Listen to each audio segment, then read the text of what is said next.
के बता देते हैं, जो बहुत सारे बच्चे को रूट वाले में तकलीफ़ होते हैं बताने में। जैसे आपका क्वेश्चन है 3x² minus 2√6x plus 2 is equal to 0।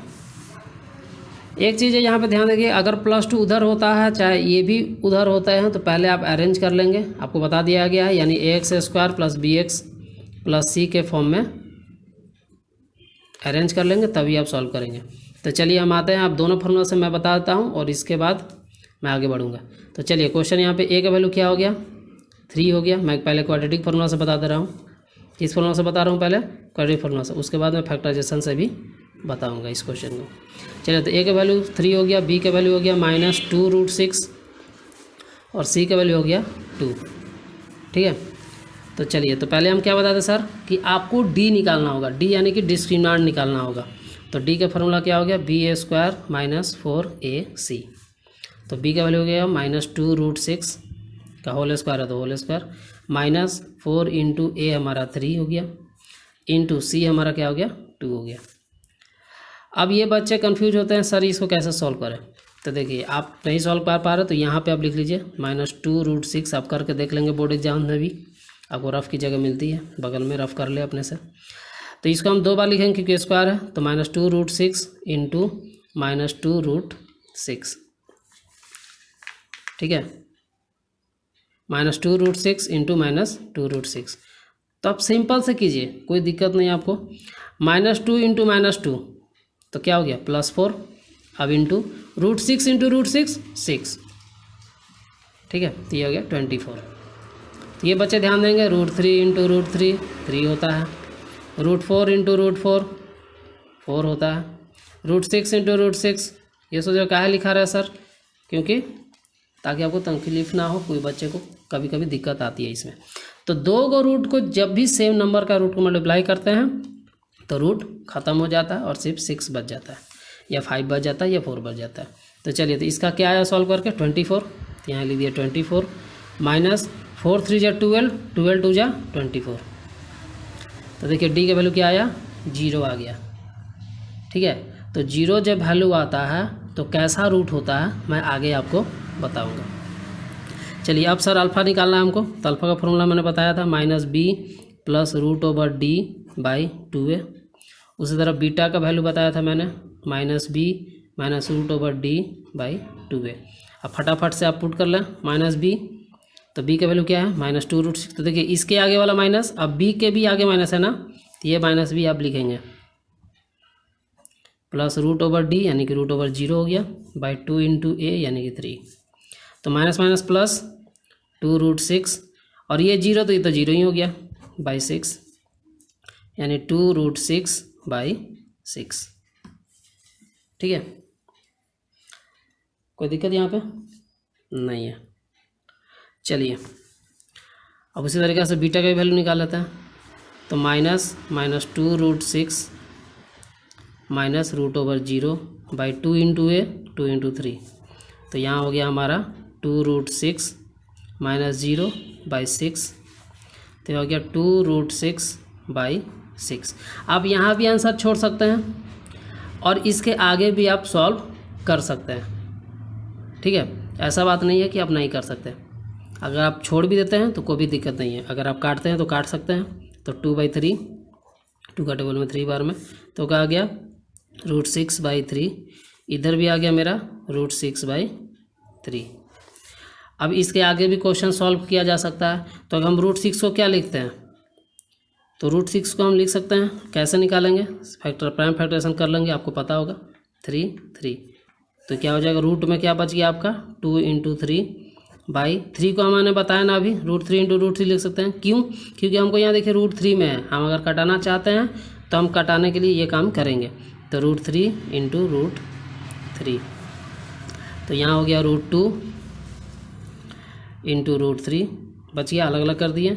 यहाँ हो गया √3 इंटू √3। देखिए √3 कट गया, तो हमारा आंसर क्या आ गया -√2, सॉरी प्लस है ना, प्लस का साइन है, गलती से लिखा गया था, सॉरी, और नीचे हो गया √3। ठीक है, और इस तरह इधर भी करेंगे, फिर से नहीं तो आप देख लीजिए। तो √6 को हम क्या लिखेंगे 2 और 3, मेरा प्राइम फैक्टर है इसीलिए रूट के अंदर ही लिखेंगे 2 × 3। क्यों रूट के अंदर लिख रहे हैं? क्योंकि रूट है ऊपर, और 3 को हम लिख सकते हैं √3 × √3। अब यहाँ भी छोड़िएगा, आंसर गलत नहीं है, ठीक है, लेकिन आप आगे सॉल्व कर दिए, नहीं कि दूसरे के बच्चे को भी अगर ज़रूरत पड़ा देख लिए तो उसका हम आंसर चेंज कर दिया, ऐसा ना करें। चलते √2 × √3 बाई √3 × √3। तो इतना समझाने के बाद कॉपी देखने की ज़रूरत नहीं है, तो √2 बाई √3, ठीक है। लास्ट सॉल्व हो गया, तो यही हमारा आ गया रूट्स आर 2√3 एंड √2 बाई √3। ये आपका आंसर हो गया, क्योंकि मैंने अभी थोड़ी देर पहले बताया था कि अगर डी का वैल्यू 0 आता है तो इक्वल रूट्स आएंगे, यानी दोनों रूट्स के वैल्यू सेम आएंगे, इसलिए देखिए आपका वैल्यू दोनों सेम आया है √2 बाई √3। तो ये है हमारा क्वाड्रेटिक फार्मूला। तो क्वाड्रेटिक फार्मूला आपको याद रखना होगा, जो भी आप फार्मूला बनाएंगे, क्वेश्चन बनाएंगे क्वाड्रेटिक फार्मूला से, पहले उसको स्टैंडर्ड फॉर्म में सरिया लेंगे, यानी अरेंज कर लेंगे। तो ax² + bx + c = 0 के फॉर्म में सरिया लेंगे, अरेंज कर लेंगे। उसके बाद आप वैल्यू लिख देंगे, ए का क्या होगा, बी का क्या है, सी का क्या है। उसके बाद आप डी निकालेंगे, डी यानी डिस्क्रिमिनेंट, जिसका फार्मूला आप याद रखेंगे ba² - 4ac। उस तरह से आप अच्छे से बी का वैल्यू, ए का वैल्यू, सी का वैल्यू पुट कर लेंगे। उसके बाद जो हमारा 2 रूट आते हैं, एक अल्फ़ा एक बीटा, आप एक्स भी मान सकते हैं, ये भी एक्स मान सकते हैं, ये भी एक्स मान सकते हैं, क्योंकि वैल्यू ऑफ एक्स को ही रूट कहते हैं, बताया मैंने। तो अल्फ़ा का फार्मूला हो गया -b + √d/2a। उस तरह इसका हो गया -b √d/2a। अब आप सॉल्व कर देंगे तो इस तरीक़े से आपका रूट्स निकलेगा बाई क्वाड्रेटिक फार्मूला। अब इसी क्वेश्चन को फैक्टराइजेशन मेथड से बहुत बच्चों को तकलीफ होता है कि सर कैसे सॉल्व करेंगे, तो चलिए फैक्टराइजेशन मेथड से आते हैं सेम क्वेश्चन को। ये मत सोचिएगा वीडियो बहुत बड़ा है, आपको सबसे बड़ा बात है कि आपको समझ आना चाहिए, चाहे कितना भी लेट लगे। लेकिन ये बनाएंगे आप, सिर्फ देख के कोई फ़ायदा नहीं है। आप जब तक प्रैक्टिस नहीं करेंगे तब तक आपको डाउट्स क्लियर नहीं होंगे। चलिए फैक्टराइजेशन मेथड से आते हैं। तो पहले क्या बताया था मैंने, ए और सी को मल्टीप्लाई कर लेते हैं, तो 3 × 2 क्या हो गया हमारा 6 हो गया।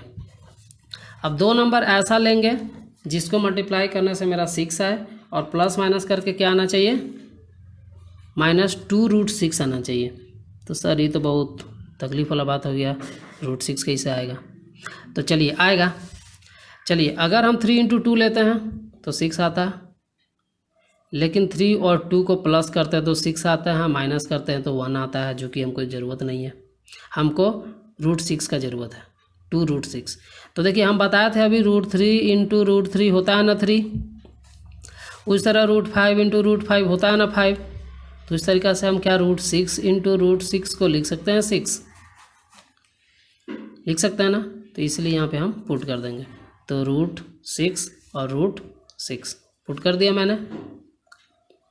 अब तो देखिए √6 + √6, या इंटू था तो 6 आया, जब प्लस करें तो क्या 2 को √6 हो गया, तो इसे लिखेंगे यहाँ 2√6। उस तरह √6 + √6 + √6 होगा तो क्या लिखेंगे 3√6 है, 3√6। तो हमको यहाँ 2 है तो 2√6 हो गया। लेकिन हमको तो माइनस लाना है, मेरा तो यहाँ प्लस में आ रहा है, तो क्या करेंगे दोनों के आगे माइनस लगा देंगे। यहाँ भी माइनस लगा दिए, यहाँ भी माइनस लगा दिए। तो देखिए माइनस माइनस प्लस, तो प्लस करके तो मेरा 2√6 आता, और साइन दोनों में माइनस कॉमन हो जाएगा, तो आ जाएगा मेरा -2√6।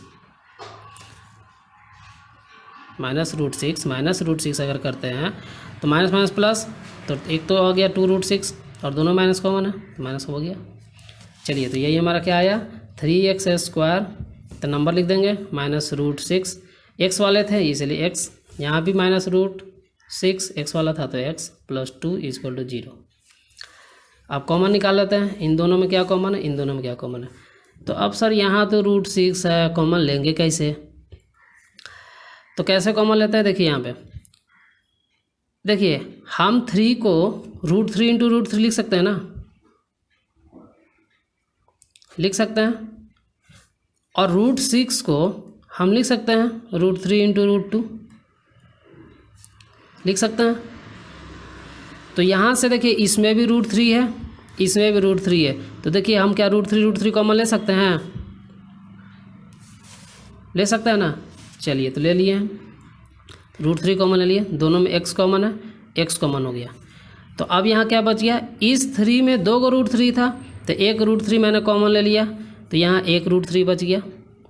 एक 2 को x था, एक x कॉमन लिया तो एक x बच गया। अब माइनस तो माइनस। अब देखिए √6 का मतलब होता है √3 इंटू √2, मैंने बताया अभी। तो एक तो √3 हम कॉमन निकालिए तो बच क्या गया √2। उस तरह यहाँ से कुछ कॉमन नहीं है तो फिर यहाँ कॉमन क्या होगा, देखिए √2 को हम लिख सकते हैं, √2 को हम लिख सकते हैं √2 इंटू √2 को 2 लिख सकते हैं ना। तो देखिए इस 2 में 2 को √2 है और √6 में एक √2 है।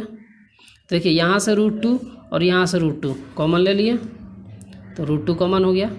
अब x तो कॉमन है नहीं तो यहाँ क्या बच गया, देखिए इसमें हमारा क्या है, एक √3 है एक √2 है, तो √2 तो कॉमन निकाल लिए हैं बच्चों, तो बच क्या गया √3 प्लस और एक √2, 2 रूट मिला के 2 होता है यानी 2 होता है, तो एक √2 बाहर निकाले तो एक √2 मेरा बच गया।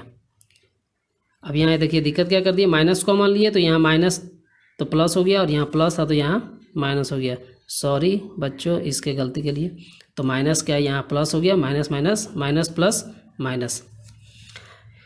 चलिए अब जो कॉमन है देखिए दोनों टर्म सेम आए हैं, इसका मतलब हमारा आंसर सही जा रहे हैं। तो प्लस √3x माइनस √2 एक बार हो गया बाहर निकालिए क्योंकि दोनों में है, और एक बार क्या हो गया √3x माइनस √2।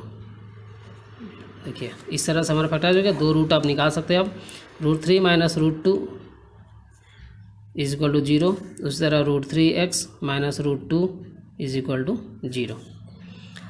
तो √3x इधर कर दिए, इसमें x नहीं है इसलिए दूसरी तरफ ले गया, तो x इज इक्वल टू क्या हो जाएगा √2, और यहाँ देखिए इनटू में है तो ये हो जाएगा डिवाइड में, तो √2/√3 हो गया। यहाँ से भी √3x को यहीं रखते हैं, माइनस √2 उधर जाके प्लस √2 हो गया, तो x का वैल्यू क्या हो गया √2, ये इनटू में है तो इधर आके हो गया डिवाइड। देखिए दोनों रूट सेम आया है तो आप लिख सकते हैं रूट्स आर √2/3 कॉमा √2/√3। ठीक है, समझ में आ गया फैक्टराइजेशन, बहुत अच्छे से समझ में आया होगा रूट वाला, एक रूट वाले में बहुत दिक्कत है। चलिए अब लास्ट टॉपिक आते हैं। क्वेश्चन पूछता है नेचर ऑफ रूट्स, क्या पूछता है नेचर ऑफ रूट्स। नेचर का मतलब कि रूट कैसा होगा, रूट कैसा होगा, डिस्टिंक्ट रूट होगा, इक्वल रूट होगा या नो रियल रूट होगा। तो कैसे फाइंड करेंगे, तो पहले तो आप ए बी सी फाइंड कर लेंगे कोई भी इक्वेशन का, ए क्या होगा, बी क्या होगा, सी क्या होगा, आप फाइंड कर लेंगे। मैंने बता दिया किस तरीके से आप फाइंड कर सकते हैं।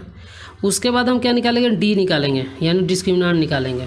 तो क्या आएगा b² माइनस 4ac, ये फार्मूला आता है। ये फार्मूला से आप सॉल्व करेंगे उसको। अगर d का वैल्यू 0 के बराबर आता है, जिससे हम इस क्वेश्चन में आया था d का वैल्यू 0 आया था, देखिए इस क्वेश्चन में आया ना d का वैल्यू 0, तो अगर d का वैल्यू 0 आता है तो इसका जो नेचर होगा इक्वल रूट्स होंगे। क्या होंगे, इक्वल रूट्स, यानी कि दोनों जो हमारा x का वैल्यू आएगा ये सेम आएगा, इक्वल आएगा, जैसे इसमें आया था। ठीक है, 2√3 आया था ना जब d हमारा 0 था, देखिए आया था, तो हमारा इक्वल रूट्स आएगा। उसी समय अगर d का वैल्यू 0 से बड़ा आता है, ये ग्रेटर देन का साइन है, अगर 0 से बड़ा आता है तो हमारा 2 डिस्टिंक्ट रूट आएंगे, 2 डिस्टिंक्ट रूट्स का मतलब 2 रूट तो आएंगे लेकिन अलग अलग वैल्यूज आएंगे। ठीक है, सेम वैल्यू नहीं आएगा, किसी का 5 आया तो किसी का 4 आया, किसी का 2 आया तो 3 आया, किसी का -2 आया तो -4 आया, कुछ भी आ सकता है।